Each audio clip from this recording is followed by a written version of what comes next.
Salam, selamat pagi Ibu Bapak, Saudara-saudara yang dikasihi Tuhan. Selamat berjumpa melalui Renungan Harian Toraya, edisi Rabu 3 Mei 2023. Mari sejenak bersama kita nyatakan ucapan syukur kita kepada Tuhan atas segala kasih dan berkat-Nya yang dinyatakan kepada kita.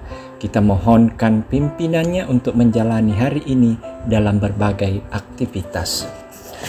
Pertolongan kita adalah dalam nama Tuhan yang menjadikan langit dan bumi. Kasih karunia dan damai sejahtera dari Allah Bapa kita dan dari Tuhan Yesus Kristus menyertai kamu. Amin. Firman Tuhan yang akan kita renungkan bersama di pagi ini dari Yehezkiel pasal 34 ayat 11 sampai ayatnya yang ke-19. Yehezkiel 34 ayat 11 sampai 19. Mari berdoa untuk pemberitaan firman Tuhan. Kami datang bersujud di hadirat-Mu Tuhan. Bersyukur untuk segala berkat yang Tuhan nyatakan dalam kehidupan kami.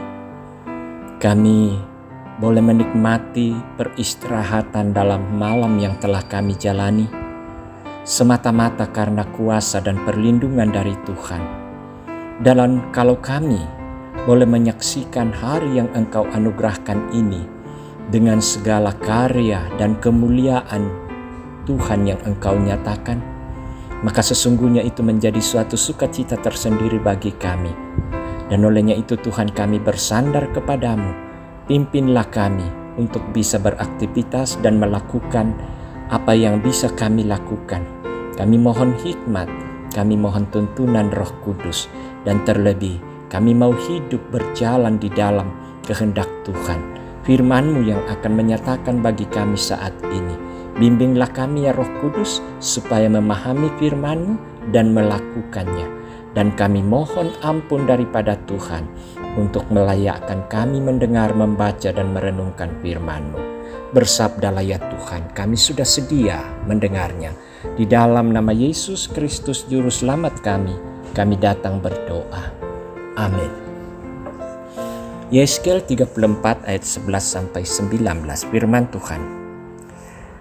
Sebab beginilah firman Tuhan Allah. Dengan sesungguhnya aku sendiri akan memperhatikan domba-dombaku dan akan mencarinya. Seperti seorang gembala mencari dombanya pada waktu domba itu tercerai dari kawanan dombanya, begitulah aku akan mencari domba-dombaku dan aku akan menyelamatkan mereka dari segala tempat kemana mereka diserahkan pada hari berkabut dan hari kegelapan.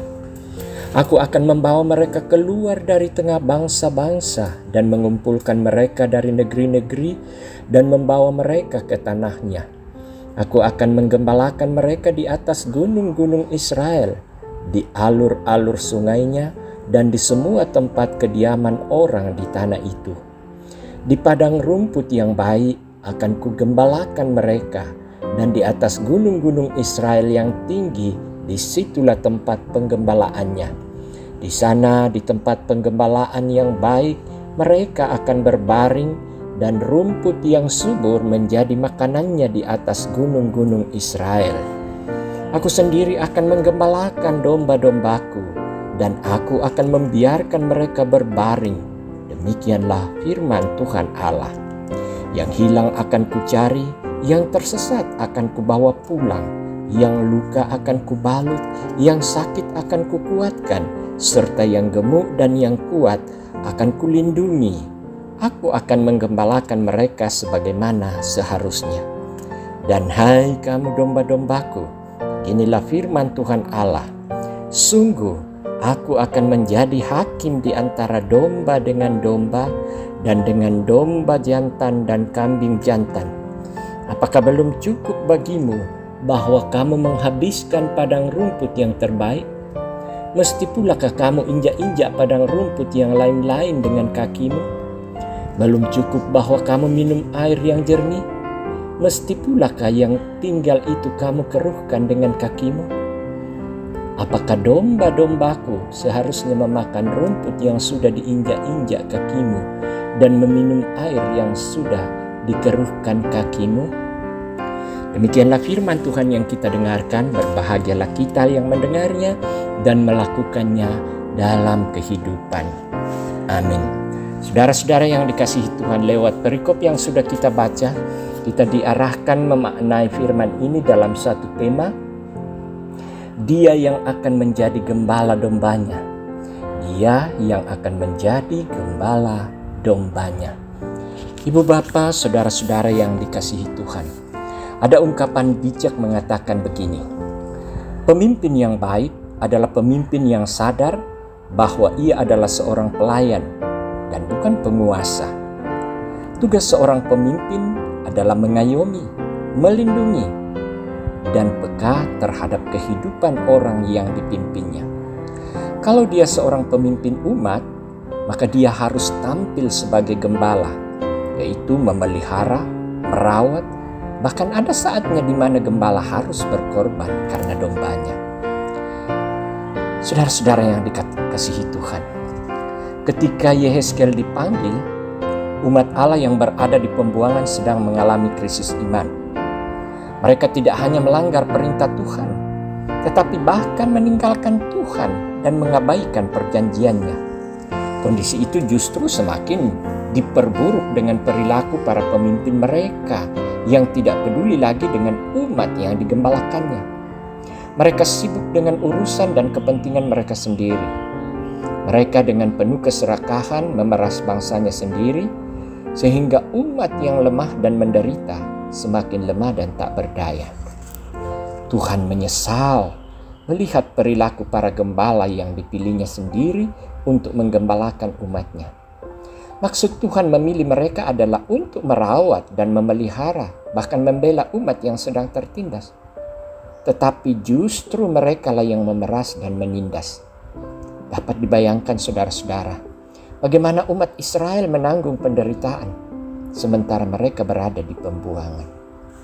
Untuk itulah, melalui nubuat yang disampaikan Yehezkiel, umat diberi penghiburan dan bahkan pengharapan untuk segera mendapat pembebasan, bahwa Tuhan akan segera mengambil alih peran gembala untuk menggembalakan sendiri umatnya, dan para pemimpin yang telah berbuat jahat bagi umatnya akan mendapat penghukuman.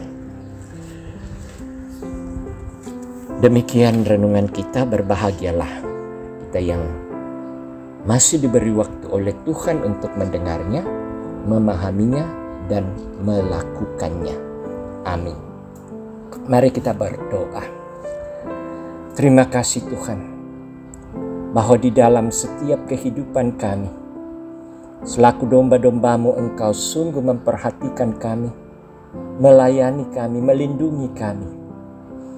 Firman-Mu datang menguatkan kami, menyemangati kami, bahwa sesungguhnya kami adalah domba-domba yang dipelihara di dalam Tuhan.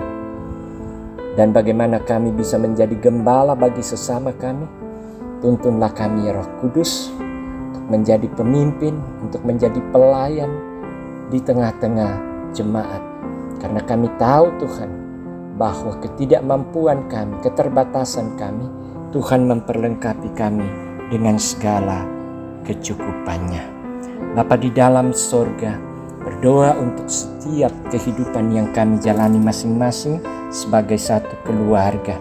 Tuhan yang lebih mengenal umatnya, Tuhan yang lebih mengenal domba-dombanya, sehingga ketika ada domba-domba yang bergumul, baik di sekitar penyakit, baik di sekitar kebutuhan sehari-hari, baik mereka yang belum mendapatkan pekerjaan, baik yang mereka yang sementara berupaya untuk berusaha. Kami tahu Tuhan, bahwa Engkau peduli, Engkau tidak mau kalau domba-dombamu itu tersesat hanya karena kebutuhan-kebutuhan sesaat mereka. Tapi kami tahu Tuhan selalu buka jalan, menuntun ke air yang tenang, menuntun ke padang rumput, sehingga domba-dombamu akan lebih mengenali Engkau dan lebih dekat, bahkan bersyukur kepada Tuhan. Bapa di dalam sorga, berdoa buat kekasih-kekasih kami yang kini masih sementara dalam duka cita. Tuhan kuatkan dan hiburkan. Mereka yang sementara menjalani rawat di rumah sakit, bahkan ada yang selesai menjalani operasi. Mereka yang dirawat di rumah-rumah, mereka yang sudah menahun menjalani penyakit. Oh Tuhan, kepadamu kami berdoa, Tuhan kiranya pulihkan jiwa mereka sehingga mereka memiliki kekuatan untuk bersandar dan berserah. Bahkan Tuhan sendiri bertindak di dalam pelayanan melalui medis, dokter, juru rawat. Dan biarlah semuanya itu menjadi saluran berkat bagi mereka. Berdoa buat persekutuan kami Tuhan, baik selaku gembala maupun sebagai jemaat. Kiranya kami terus dipersekutukan untuk membangun kesaksian bahwa kami adalah umat terpelihara di dalam Yesus Kristus, sehingga cinta kasih, kepedulian satu dengan yang lain tetap kami bangun. Pelayanan-pelayanan yang kami lakukan, kami akan saling membangun dan mendukung bersama, sehingga terciptalah suatu kebangunan rohani di tengah-tengah jemaat untuk mewujudkan panggilan bahwa Yesus telah bangkit. Bapa di dalam sorga, terima kasih. Hari ini kami mau jalani dengan penuh pengharapan. Tuhan ada di sisi kami, menuntun kami, menopang kami, dan memperlengkapi kami. Inilah doa kami Bapa, kami bawa di dalam nama Tuhan Yesus Kristus, Juru Selamat kami. Amin. Saudara-saudara yang dikasihi Tuhan, demikianlah ibadah kita. Marilah bersama-sama kita menjalani hidup kita. Pergilah dan jadikanlah hidup saudara menjadi kesaksian bahwa kita adalah domba-domba peliharaan Allah yang akan tetap dikasihi, disayangi. Mari bersama menerima berkat-Nya. Tuhan memberkati engkau dan melindungi engkau. Tuhan menyinari engkau dengan wajah-Nya dan memberi engkau kasih karunia. Tuhan menghadapkan wajah-Nya kepadamu dan memberi engkau damai sejahtera sekarang dan selamanya. Amin. Selamat beraktivitas.